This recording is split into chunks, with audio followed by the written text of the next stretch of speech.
안녕하세요. 대원멘토 황대근입니다. 오늘 흥구석유 함께 살펴보도록 하겠습니다. 현재 시추 관련된 종목들이 순환매가 발생을 하고 있다. 자, 이렇게 말씀을 드릴 수 있을 것 같습니다.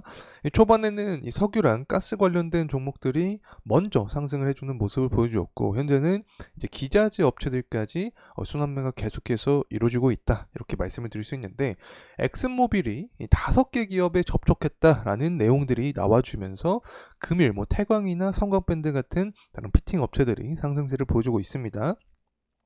흥구석유도 장 초반에 상승세를 보여주고 있는 모습을 보여주고 있긴 합니다.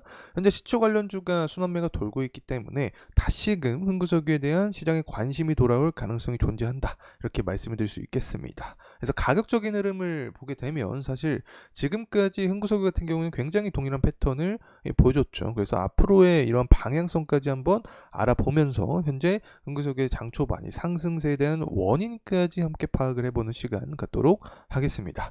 구독과 좋아요 한 번씩 부탁드리고 그러면 영상도 끝까지 시청해 주시면 감사하겠습니다.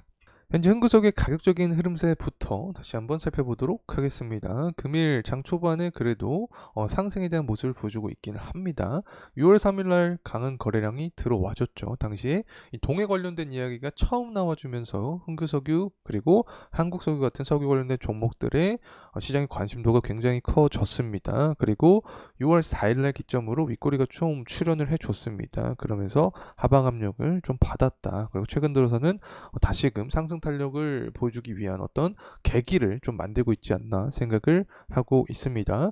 흥구석유는 지금까지의 패턴이 굉장히 동일하게 나와줬습니다. 항상 단기적으로 거래량이 터져주면서 급등하는 모습을 보여주고 나서 또 단기적으로 하방 압력을 강하게 받았다. 자, 이렇게 말씀드릴 수 있겠죠. 때문에 변동성을 이용하시는 투자자분들께서 조금 더 적합한 종목이 되지 않을까 생각을 하고 있습니다.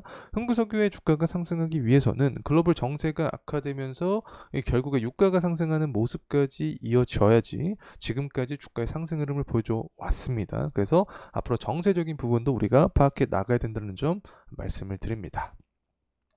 현재 엑소모빌이 5개 기업, 엑소모빌 등 이 5개 기업이 동해가스전에 사업에 접촉을 했다라는 이야기가 나와주고 있습니다. 쭉 내용을 살펴봐도 핵심적인 내용은 이겁니다.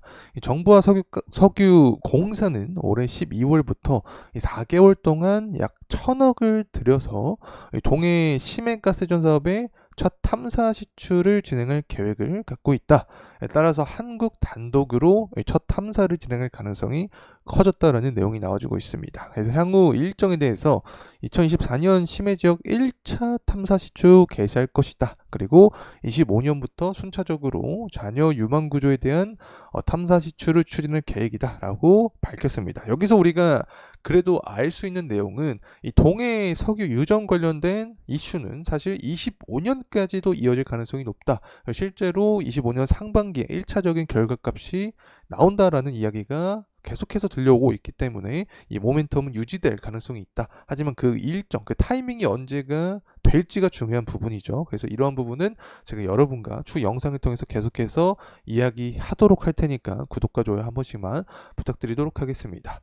그리고 동해유전 관련된 수혜주가 계속해서 바뀌고 있습니다. DK락 그리고 앞서서 말씀드렸던 태강이나 성광밴드 같이 순환매가 이루어지고 있기 때문에 다시금 원래 시발점인 석유나 가스 관련된 종목들로 시장에 관심이 쏠릴 가능성이 있다는 점 다시 한번 말씀을 드립니다.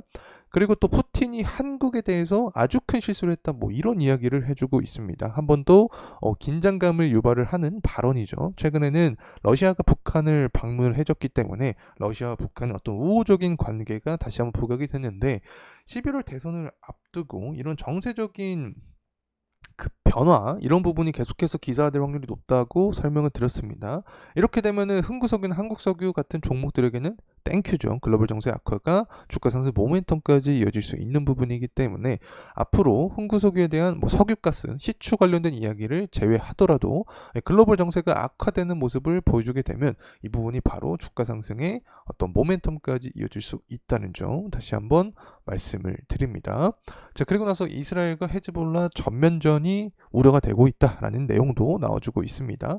결국에 똑같은 이야기입니다. 7월 8월 전당대회를 앞두고 중동에 대한 리스크가 부각될 확률이 높다. 그리고 러시아, 우크라이나 어떤 긴장감, 미국과 중국 간의 갈등, 북한, 한국 간의 갈등까지 이어지게 되면 환율 역시 다시 한번 상승할 수 있겠죠. 안전자산에 대한 수요가 증가를 하니까 이러한 상황에서 흥구석유는 시장의 관심, 리스크를 먹으면서 상승에 대한 모습을 보여줄 확률이 높다. 이렇게 설명을 드리고 본래 근원적인 흥구석유의 주가 상승 모멘텀은 사실 유가와 관련이 있죠.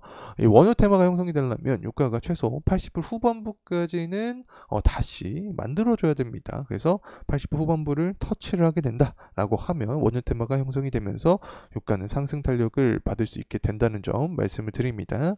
그리고 나서 최근에 유가가 상승을 좀 보여주고 있는 이유는 원유 재고량이 좀 떨어진 모습을 보여줬습니다. 그만큼 원유에 대한 수요가 많았기 때문에 기름을 섰다, 많이 사용했다. 그래서 재고량이 떨어졌다라고 해석을 할 수 있겠고, 객관적인 수치를 봤을 때 공급이 줄어들었으니까 유가는 상승 탄력을 받을 수 있게 된다라고 해석을 할 수 있겠죠. 그리고 원자재 최대 수요국, 최대 공급국인 중국 같은 경우 중국의 제조업 지표가 6월 30일 날 나오게 됩니다. 이 부분이 잘 나오게 되면 원유에 대한 수요가 더욱더 탄력을 받을 확률이 높다. 미국의 제조업 지표도 마찬가지죠. 최근에 에너지 패권에서 오펙에서 미국 쪽으로 넘어갔다라고 설명을 드렸죠. 미국이 최대 생산국이기 때문에 미국의 지표가 더욱 중요하게 작용이 될 것이다 라는 점 말씀을 드리면서 가격적인 흐름세 다시 한번 살펴보도록 하겠습니다.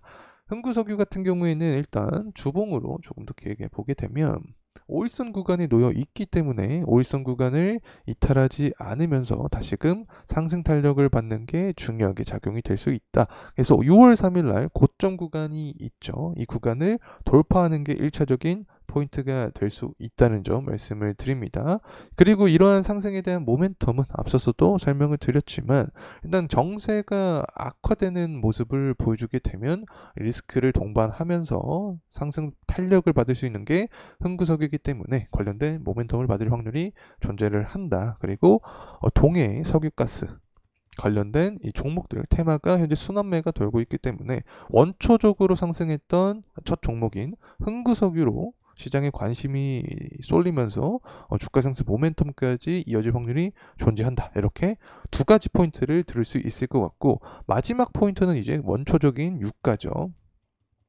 이 원유 테마가 형성이 되기 위해서는 유가가 80불 후반부를 다시 한번 형성을 해줘야 됩니다. 그렇게 되면 전반적으로 원유가 유가가 100달러 가는 게 아니냐라는 시장의 공포감과 함께 시장의 관심도가 원유 관련된 종목으로 쏠릴 수 있다. 그렇게 되면 자연스럽게 변동성을 많이 보여주는 종목인 흥구석유 쪽으로 자본이 들어올 수 있다. 그렇게 되면 흥구석유도 추가적인 강한 모멘텀을 받을 확률이 존재하지 않을까 개인적인 생각을 하고 있습니다. 자, 이상으로 흥구석유에 대한 영상 마무리하도록 하겠습니다. 금일 시간이 도움이 되셨다면 구독과 좋아요 부탁드리겠습니다. 감사합니다.